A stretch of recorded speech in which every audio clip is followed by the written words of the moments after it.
Hello everyone, welcome back to the channel, welcome back in the studio. Today's episode is going to be called The Unpopular Opinion to EV or Not to EV. This is going to be a controversial topic and there are a lot of pros, a lot of cons concerning electric vehicles, and I've been thinking about this topic a lot in the recent days. And I've decided to throw in my thoughts on the topic. So feel free to leave your comments down below. And without further ado, let's get started. So before a few years ago, especially in Europe, EV or electric vehicles were on nobody's agenda. Nobody was talking about them. And in general, there was not a lot of interest in alternative engines. Up until a recent event that happened a couple of years ago, which may or may not be known as Volkswagen-Gate. Suddenly everything has changed, and quite virtually from one day to another, EVs seem to be the way to go, and everyone was talking about them. Obviously, the front runners on alternative engines were Toyota, who started in the middle of the 1990s with their Honda Prius. It may not have been an electric vehicle, but still a car with an alternative engine, and clearly that was a hybrid. And up until this day, this car is being built and it sells very well, especially as a car for taxi companies, cab companies, because obviously most of the driving is in and around town. So this is where those cars are a clear advantage in comparison to combustion engine cars. On the other hand, the manufacturers in Europe, especially in Germany, willingly, knowingly neglected this trend, which back then was no trend, but the German manufacturers have never been the ones to change their approach. And if you look closely and compare their models of their different brands over a few decades, you will notice that the differences between those models are very negligible. A very good example is Volkswagen, which hasn't changed their light switch in their cars, no matter which sub-brand, from the position that it's been in the last 4 decades. So if you take the Honda Civic as an example for comparison, and this car has been at least as long on the market as the Volkswagen Golf, each iteration of the Honda Civic looked completely different than from the one before. And this is another reason why this car is being sold so well. So the German manufacturers have never been the ones to show the initiative. Their main goal was to increase their profits with very little effort. It worked very well for a very long time, but everything has changed in recent years, and everything connects back to the Volkswagen-Gate. What is this Volkswagen-Gate? Clearly, and as reported all over the news a few years ago, VW tried to enlarge their market share on the US market, and so they manipulated their emissions. And I guess, I'm not sure, the market share of Volkswagen back then was in the single digits, so nothing really major. And they wanted to enter the market with diesel engines, and clearly this is not the way to go on the American market, because their preferences are a lot different than the ones from Europe. And it is still quite weird that their manipulation concerning the emissions got detected in America, where they're driving V8s, V10s that have a lot more emissions than the European manufactured cars. But in the last 3 years, ever since this scandal happened, everything changed for Volkswagen, for the entire automotive industry in Europe. And now suddenly, after this, EVs, electric cars, are the way to go. So between 2015 and 2017, if I remember correctly, Volkswagen introduced their first EV car, which was the Volkswagen e-Golf. And it was a very expensive car. It was a regular Golf from the specifications, but with an electric engine, and it cost around 50,000 euros, which is a massive price tag. And so the car quickly disappeared, and nobody was ever talking about it in greater detail. And now, a few years later, Volkswagen have rushed their entire production. Now, starting with the ID.3, the ID.4 is already in the pipeline and soon to be released. And they think that they have solved the problem with electric vehicles. Obviously, and that is very unfortunate for everyone who lost their jobs because of the scandal over in America. Thousands and 10,000s of people have lost their jobs and will continue to lose their jobs in the years to come. But Volkswagen seems to have a clear conscience. So the production has been rushed. The ID.3 is now available. It has the same problem or the same problems as any other Volkswagen. Its price tag, different variations of the car, reaching from basically just a steering wheel with 4 wheels up until a very well-equipped version. However, even this well-equipped version has a list of extras that are ridiculous. But I don't want to bash on Volkswagen anymore and get back to the topic. So what are my opinions on EVs? If I had the money, I would definitely buy one. I had the opportunity to test drive the new Honda E in August of 2020, and it was a very nice experience. Obviously, I had to get used to it, that there is no engine sound, but as soon as you go faster than 50 kilometers an hour, it doesn't make any difference. The noise comes from the wheels, and you wouldn't notice any difference.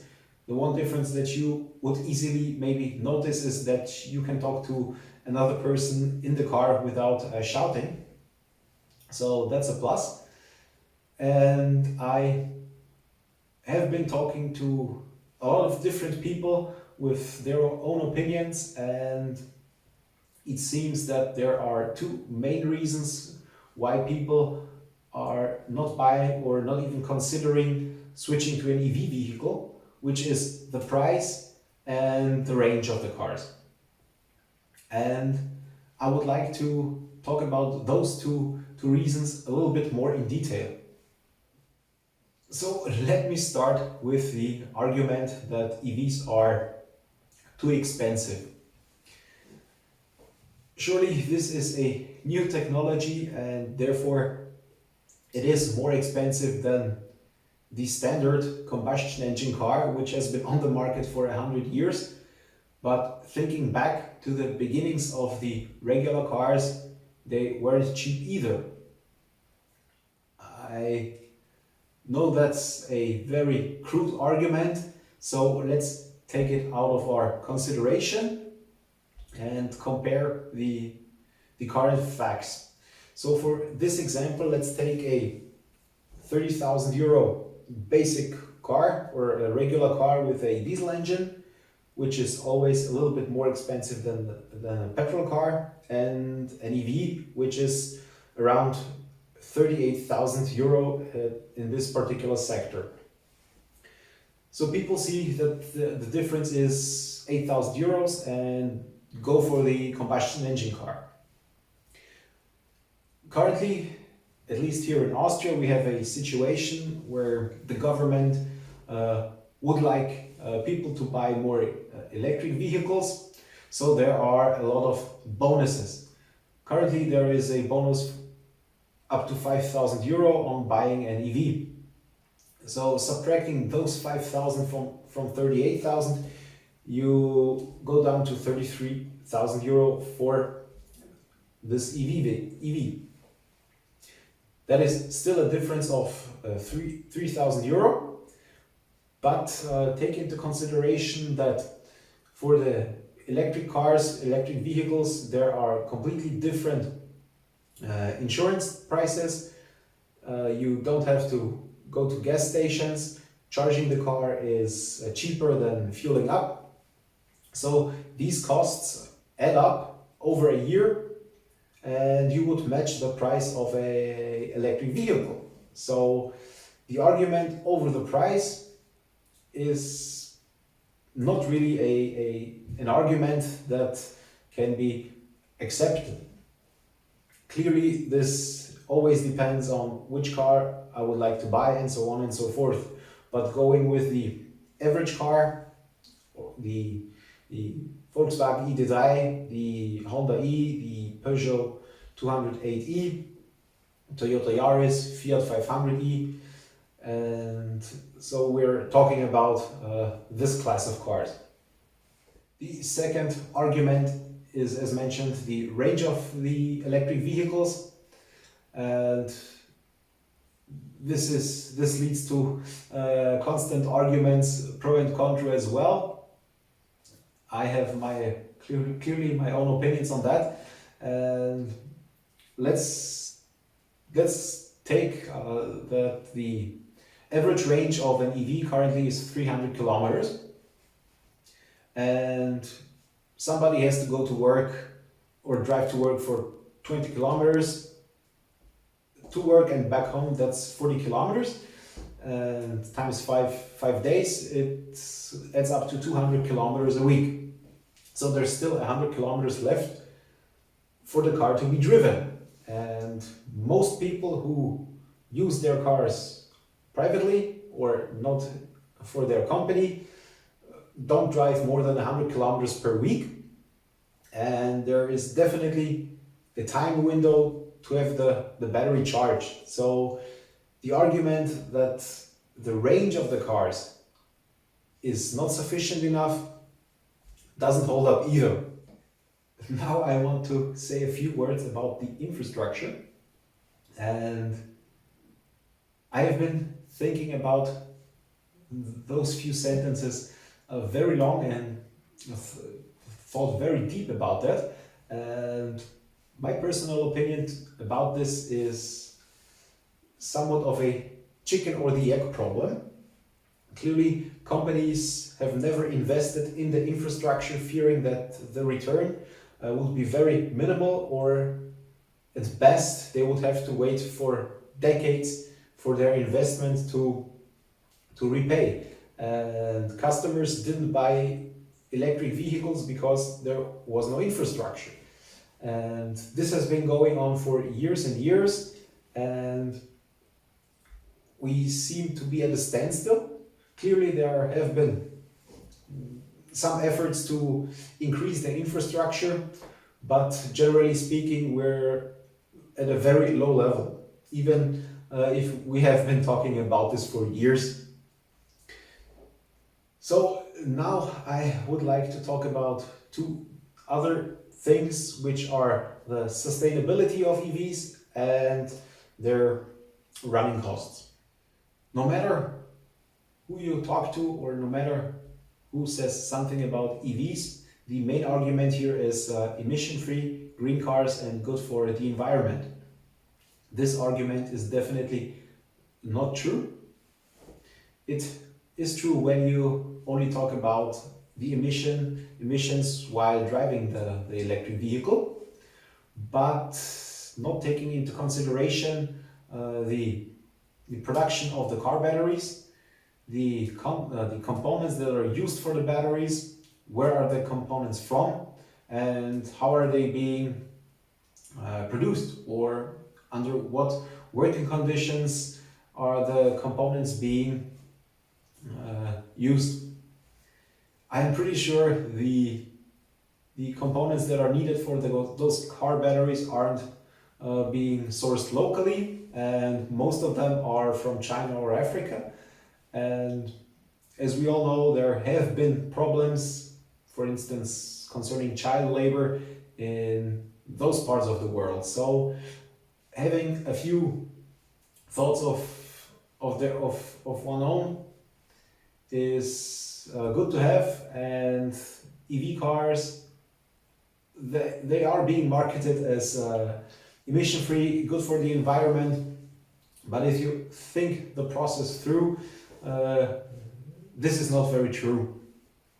And what happens with the used battery that cannot be used anymore when the car reached the end of its life cycle?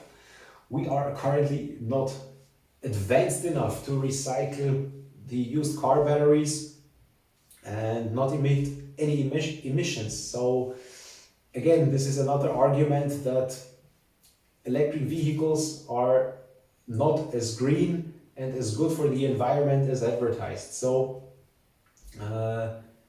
this is a thought process that everyone should have in their minds, but clearly this is an aspect that is not being advertised at all. So let's move on to the running costs, which is another argument that owners or possible owners of electric vehicles have with combustion engine car owners. And as I don't have an electric vehicle myself, I can only speculate and refer to experiences that I had talking to other people. And please forgive me, I have my notes here on the paper and on my pad, and I will have to look closer to it in order to not forget anything. So basically, an electric vehicle has far less components that may or may not be damaged during the usage of the car. Clearly, there are no fan belts, there is no motor oil, and it's just a far simpler build than a combustion engine car. So the costs of anything that got damaged are far less than with a combustion engine car. Furthermore, as I said previously, there are currently the subsidies from the state or the Republic of Austria, or incentives to buy electric vehicles. And the laws have changed massively in the last few years in order to generate more electric car vehicle sales. For example, there is no consumption tax. The taxes in general for electric cars are way less than for regular cars. The electricity is cheaper than fueling the car. So those costs, as mentioned earlier, add up pretty quickly for a combustion engine car. Yeah. And charging electric vehicle charging, which is another thing that seems to be missing in advertisements for electric vehicles. The ads say you can easily charge the car from home. It takes so and so much time. Okay, that statement is true, but in most practical cases, it's impossible. For when I'm talking about I would like to talk about myself here just a minute. I live here in an apartment building, and it is a little over 20 years old. I have my own garage space, which is nice, but it's definitely not equipped for EVs. So I wouldn't be able to charge my EV from home. I could lay 200 meters of cables until my garage space and then charge my car. But let's be honest, that's not really feasible or practical, because it would take 16 hours or whatever the charging time from the socket from at home is. I would have to get approval from the housing association to mount a wall box, which has a certain price tag, and then I will be able to charge my EV from home. So most people who live in older apartments, older houses that are not equipped for wall mounts will only be able to charge their cars after having invested another serious amount of money. So yeah, this is an argument that is against, especially in the beginning, against electric vehicles, but taking into consideration the taxes, the insurance prices, and so on and so forth, the electric vehicle will be cheaper, maybe even earlier than after 2 years. So one has to take everything into account in order to make a proper decision.